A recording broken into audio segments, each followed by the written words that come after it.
Syndicate কোনে চলায়? কয়লাৰ সিন্ডিকেটত আছে নেকি অখিল গগৈৰ মানুহ? এটা ভাইৰেল অডিঅ' ক্লিপে জোকাৰিছে ৰাজ্য, জোকাৰণি ৰাজনীতিত। তিনিজন ব্যক্তিৰ মাজত কথোপকথন, পৰাগ, সাবিৰ আৰু মানস। এইজন মানস ৰাইজৰ দলৰ মুখপাত্ৰ তথা জাতীয় যুৱ বাহিনীৰ নেতা মানস কোঁৱৰ। মানস কোঁৱৰে কয়লা ব্যৱসায়ীক ফোন কৰি আন এজনক টকা দিবলৈ কৈছে ৰেকৰ্ডিংটোত। পাছলৈ সেই কথোপকথনে ৰূপ লৈছে কাজিয়াৰ।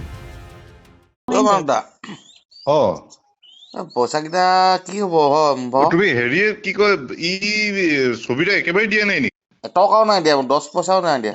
সিটো কেলে মোক সিদিনাখন লগ পাওঁতে বোলে মই দি আছো 10,000 5,000কে মই দি আছো বুলি ক'লে। ঠিক আছে, কনফাৰেন্সত লৈছো তাক, কনফাৰেন্সত লৈছো। ইমান দিন হ'ল, কিমান হৈ গ'ল বা নিজে ভাবিছো এবাৰ। প্ৰব্লেম হয় ন। তালে ফোন ল'ব। ছবিটা হেল্ল' পৰাগে কৈছো। ক এই মানস দা লাইনত আছে। কি হ'ল, ইহঁতক পইচা তুমি কি দিয়া নাই নেকি? নাই দিয়া। এটা অডিঅ' ক্লিপত দাদু হাতীমূৰীয়া বুলি কোনোবা এজনে মানস কোঁৱৰৰ পৰা কিমান কয়লা আনিছিল সেই কথাও শুনা গৈছে। কৈছে মানসে নিজেই। শুনক। মই তোক তহঁতক এটা কথা কৈছো, এই হেৰিয়াৰ এই দাদু হাতীমূৰীয়াৰ পৰা মই যোৱা বছৰ মোটামুটি সি মোৰ পৰা 7 টন কয়লা আনিলে। তাৰ নিচিনা মানুহ মানে মই সিদিনাখন মই বোলো চাব দেই, মই কিন্তু মানে এই কৰিম। তাৰ নিচিনা মানুহৰ অৱস্থা বেয়া হৈ গৈছে। মানস কোঁৱৰে বহু ঠাইত দিবলৈ আছে ধন, সেই কথা ওলাইছে কল ৰেকৰ্ডিঙত। মোৰ লগত কথা পাতিবলৈ কাম নাই, মইতো তাক এনেও নিদিওঁ, বুজি পোৱা নাই? কেলে কি আমাৰ লেনদেন আছে এতিয়া, মানস কোঁৱৰৰ লগত বহুতখিনি মানুহৰ লেনদেন আছে, পাবলগীয়া আছে। সেইখিনি মই তেতিয়া তোক কৈ তাতো লাভ নাই। মই সেইখিনি মানুহ খাৰা কৰি দিম না সময়ত। কিন্তু এতিয়া কথাটো হৈ গ'ল কি, সি ইয়াত বিচাৰি নাহে মোক, সেইটোতো চিয়ৰ। এইবোৰ ওলোৱাৰ পাছতে হাহাকাৰ লাগিছে ৰাইজৰ দলত। প্ৰতিক্ৰিয়া আহিছে বিজেপি শিবিৰৰ পৰাও।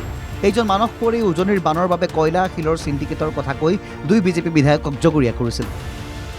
সুশান্ত বৰগোহাঁই, ময়ূৰ বৰগোহাঁইৰ কথা কৈছিল মানস কোঁৱৰে। এই যে মাত্ৰ কন্যাকৰ পৃষ্ঠপোষকতাত যি মাইনিং চলি আছে, সেই মাইনিঙৰ মূল খুঁটা, সেই গেংটোৰ মূল গেং লিডাৰ হ'ল অসমৰ বৰ্তমানৰ জলসম্পদ মন্ত্ৰী, অসমৰ বৰ্তমানৰ কেবিনেট মন্ত্ৰী সুশান্ত বৰগোহাঁই। সুশান্ত বৰগোহাঁইৰ নেতৃত্বত, পৃষ্ঠপোষকতাত, আশীৰ্বাদত এই গোটেই কাৰবাৰবিলাক চলি আছে। নাগালেণ্ডৰ ভিতৰৰ পৰা কয়লা উলিওৱাৰ কাৰবাৰ চলি আছে। এতিয়া মানসৰে নাম সাঙুৰ খাইছে কয়লা চিণ্ডিকেটৰ লগত। সৰব বিজেপি কৰ্মী। যে কৃষক মুক্তি সংগ্ৰাম সমিতিৰে এজন আগশাৰী নেতা মানস কোঁৱৰে, তেওঁ যে এই গোটেই শিল খনন আৰু অবৈধ কয়লা খনন আৰু ব্যৱসায়ৰ লগত তেওঁলোক জড়িত, সেই কথাষাৰি ফোন কলৰ জৰিয়তে আজি ভাইৰেল হৈছে। গতিকে তেওঁলোকে অখিল গগৈ, কাৰণ তেওঁ সকলোৱে জানে তেওঁ অখিল গগৈৰে সতীৰ্থ, গতিকে অখিল গগৈ আৰু অখিল গগৈ সতীৰ্থসকলে বিভিন্ন সময়ত প্ৰেছ মিটৰ জৰিয়তে ৰাইজক যিটো এটা ভ্ৰান্ত ধাৰণা দিবলৈ চেষ্টা কৰিছিলে যে শিল খনন, অবৈধ কয়লা খনন, ইয়াৰ লগত আমাৰ 2জন বিধায়ক জড়িত। আজি সেই কথাখিনি উত্তৰ তেওঁলোকেই দিছে। শিৱসাগৰৰ মাজেৰে পাৰ হোৱা অবৈধ কয়লাৰ লগত ৰাইজৰ দলৰ এটা গেং জড়িত হৈ থকাৰ অভিযোগ উঠিছে এতিয়া। অখিল গগৈৰ নামো সাঙুৰ খাইছে সমগ্ৰ কাণ্ডত।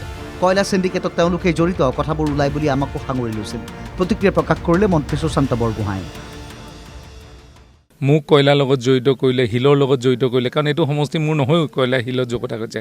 কিন্তু শেহতীয়াকৈ কালি এটা দেখিলোঁ ছ'চিয়েল মিডিয়াত আৰু আমি মিডিয়াৰ যোগেদি, যে গোটেই কয়লাৰ গোটেই যিখিনি ব্যৱসায় কৰা মানুহ আছিলে, অখিল গগৈ ৰাইজৰ দলৰ তেওঁ মুখপাত্ৰ হয়, তেওঁ প্ৰধান দায়িত্বত থকা। আৰু এই কথাবিলাকে প্ৰমাণিত কৰে যে আচলতে তেওঁলোকে নিজৰ কথা ঢাকিবৰ কাৰণেহে নিজে কোনো আৰম্ভই কৰা নাছিলে কয়লা আৰু শিলৰ কথা। তেওঁলোকে কয়লা শিলৰ কথা আৰম্ভ কৰিছিলে যাতে তেওঁলোকে দুখটো ঢাকিব পাৰে, হয়তো তেনেকুৱা ধৰণৰ কিবা এটা আছিলে নেকি। একেটা প্ৰসংগতে সাংবাদিকে প্ৰশ্ন কৰিছিল অখিল গগৈকো, কিন্তু অখিল গগৈয়ে একো নকয়।